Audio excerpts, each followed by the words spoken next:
Pernah nggak kalian mempertanyakan kenapa kesuksesan itu memerlukan effort? Kenapa kesuksesan itu nggak bisa datang aja dengan sendirinya secara spontan? Pertanyaan ini kedengarannya sepele, karena gue yakin kalian semua udah pada tahu bahwa yang namanya sukses ya harus dikejar. Jadi mungkin kita akan jawab karena emang dari sananya udah begitu. Tetapi sebenarnya jawaban atas pertanyaan ini nggak sesederhana itu. Alasan kenapa effort itu diperlukan untuk sukses adalah karena hukum termodinamika kedua. Menurut aturan ini atau menurut hukum ini, sistem itu akan selalu bergerak menuju keadaan yang entropinya tinggi. Gue akan coba ngejelasin konsep soal entropi dari sudut pandang statistical mechanics, karena menurut gue ini lebih mudah dipahami. Sekarang bayangin kita punya dua ruang, ada ruang kiri dan ruang kanan. Kedua ruangan ini dihubungkan oleh satu pipa pendek, dan di dalam pipa ini tuh ada keran yang bisa dibuka tutup. Nah, sekarang bayangin di ruangan kiri itu diisi oleh gas, sedangkan di ruang kanan itu kosong, dan posisi kerannya tertutup. Jadi gasnya nggak bisa pindah nih, dari kiri ke kanan. Coba sekarang bayangin kalau misalkan gas ini berbentuk bola, dan ruangan di sebelah kiri dan kanan itu memiliki 12 slot, yang masing-masing bisa diisi oleh satu bola. Asumsikan juga bahwa bola-bola ini identik satu sama lain, jadi tidak ada perbedaan antara bola satu dengan yang lainnya. Sekarang bayangin kalau misalkan kerannya dibuka, artinya molekul gas ini bisa berpindah dari ruang kiri ke ruang kanan. Secara common sense, kita akan mikir bahwa nantinya gas-gas ini akan tersebar merata di kedua ruang kiri dan kanan. Kalau kita gunakan visual ini, artinya bola di ruang kiri akan berjumlah 6, dan bola di ruang kanan juga akan berjumlah 6. Persebarannya merata. Nah, pertanyaannya adalah kenapa sebenarnya molekul gas ini tersebar merata? Kenapa nggak semua gasnya pindah ke kanan? Untuk menjawab pertanyaan itu, kita perlu mengenal dua istilah baru, macrostate dan microstate. Sesuai dengan namanya macrostate, macro artinya besar, state artinya keadaan. Jadi sebenarnya macrostate adalah big picture atau gambaran besar dari sebuah keadaan. Contoh gampangnya, kalau misalnya kita lihat ada 12 bola di kiri dan 0 bola di kanan, itu adalah macrostate. Macrostate yang lain adalah 10 bola di kiri, 2 bola di kanan misalnya. Sedangkan kalau microstate itu adalah keadaan kecil, atau di sini kita bisa bilang detailed picture-nya. Jadi gambaran detail dari keadaan macrostate. Contoh misalkan yang tadi ada 10 bola di kiri dan 2 bola di kanan. Nah, susunan 10 bola di kiri dan 2 bola di kanan ini kan bisa dicapai oleh berbagai macam susunan.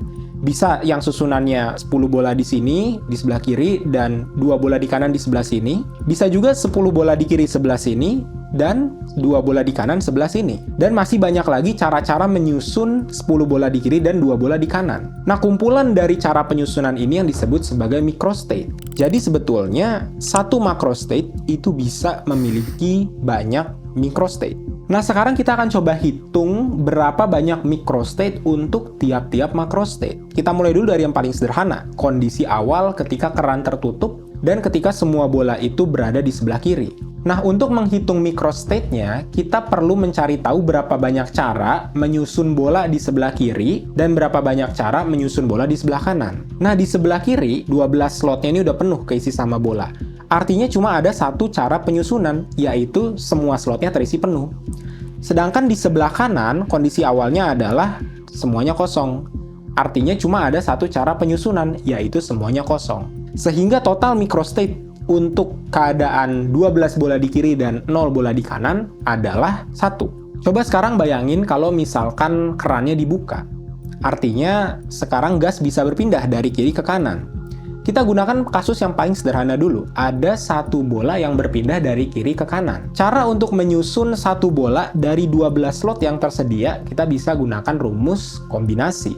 Yang dihitung dengan cara 12 faktorial dibagi 1 faktorial dikali 12 kurang 1 faktorial. Yang hasilnya adalah 12. Ya berarti ada 12 cara untuk menyusun satu bola di 12 slot yang tersedia. Sedangkan yang sebelah kiri, kita bisa pikir bagaimana caranya kita mengosongkan satu slot dari 12 slot yang terisi. Dan sama, ini menggunakan prinsip kombinasi juga. Sehingga kalau dihitung hasilnya adalah 12. Maka total microstate untuk keadaan satu bola di kanan dan 11 bola di kiri adalah 12 kali 12, yang hasilnya 144. Kalau misalnya kita lanjutkan perhitungan ini terus sampai 12 bola di kanan dan 0 bola di kiri, maka kita akan mendapatkan nilai yang gue rangkum di dalam tabel berikut. Nah, sekarang dari tabel ini, kalau misalnya kita coba plot, maka kita akan mendapatkan grafik seperti ini. Nah, masalahnya karena angka-angka yang ada di sini itu besar, jadi ada beberapa data yang nggak kelihatan. Maka untuk ngakalinnya adalah kita gunakan logaritma. Sehingga angka-angka yang tadinya bernilai kecil itu bisa terlihat, jadi datanya lebih jelas. Dari grafik ini udah terlihat jelas bahwa jumlah microstate paling banyak itu terjadi pada kondisi ketika 6 bola di kiri dan 6 bola di kanan. Jadi kalau kita hubungkan lagi ke pertanyaan yang awal, kenapa sebenarnya gas itu suka tersebar merata ketika kerannya dibuka? Jawabannya adalah karena kondisi persebaran merata itu punya microstate terbanyak. Itu artinya sistem akan bergerak ke kondisi yang microstate-nya paling banyak. Nah, dalam statistical mechanics, entropi itu biasa dituliskan dalam persamaan Boltzmann, yang mana entropi itu sama dengan konstanta Boltzmann dikalikan logaritma dari microstate. Nah, kita nggak usah pusing dulu dengan persamaannya, tapi yang penting dari persamaan ini adalah proporsionalitas antara microstate dan entropi. Semakin banyak microstate-nya, semakin tinggi entropinya. Kalau sebelumnya kita bilang sistem itu akan bergerak menuju keadaan yang microstate-nya paling banyak, berarti kita bisa bilang juga bahwa sistem akan bergerak menuju keadaan yang entropinya itu paling besar. Lalu pertanyaan berikutnya muncul, kalau misalkan sistem itu suka bergerak ke keadaan yang entropinya tinggi, apakah mungkin sistem ini bisa didorong supaya bergerak ke keadaan yang entropinya rendah? Jawabannya bisa, tapi ini nggak gratis, perlu adanya effort. Contoh misalkan kalau dalam kasus gas ini ya, kalau kita mau pindahin semua gasnya dari ruang kiri ke ruang kanan, kita nggak bisa dengan cuma buka kerannya aja. Yang perlu kita lakukan adalah effort untuk mengkompresi si gasnya ini supaya semuanya bisa pindah dari kiri ke kanan. Lalu sebenarnya apa kaitan entropi ini dengan effort dalam kehidupan? Nah, coba kalian bayangin, apapun target yang kalian tetapkan, entah itu cita-cita, ambisi kalian, definisi sukses menurut kalian masing-masing, semuanya itu menuntut satu hal yang sama, yaitu syarat-syarat yang spesifik, dan juga batasan-batasan yang bisa dibilang cukup banyak. Contohnya aja, misalkan kalian punya target mau kerja di perusahaan ABCD, kalian punya target mau punya gaji sekian, punya tabungan sekian, kalian mau nyari pasangan yang kriterianya ABCDFG. Artinya semakin spesifik kondisi yang kalian inginkan, semakin banyak batasan yang berlaku. Semakin sedikit pilihan yang ada. Dan kalau semakin sedikit pilihan yang ada, ini sama dengan microstate yang kecil. Kalau microstate-nya kecil, tadi kita udah bilang, entropinya juga akan kecil.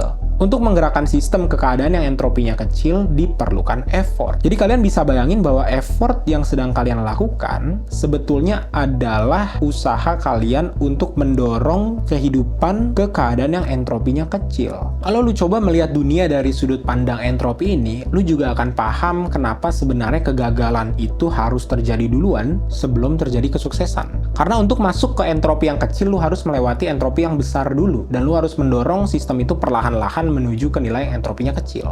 Lu juga akan paham kenapa sebenarnya mempertahankan sesuatu itu biasanya jauh lebih susah daripada mendapatkan sesuatu. Sejatinya, banyak kejadian di dalam kehidupan kita yang sebenarnya didorong oleh entropi. Kalau misalkan lu coba menerapkan sudut pandang entropi ini untuk melihat kehidupan lu, gue yakin sudut pandang lo terhadap dunia itu akan berubah secara signifikan.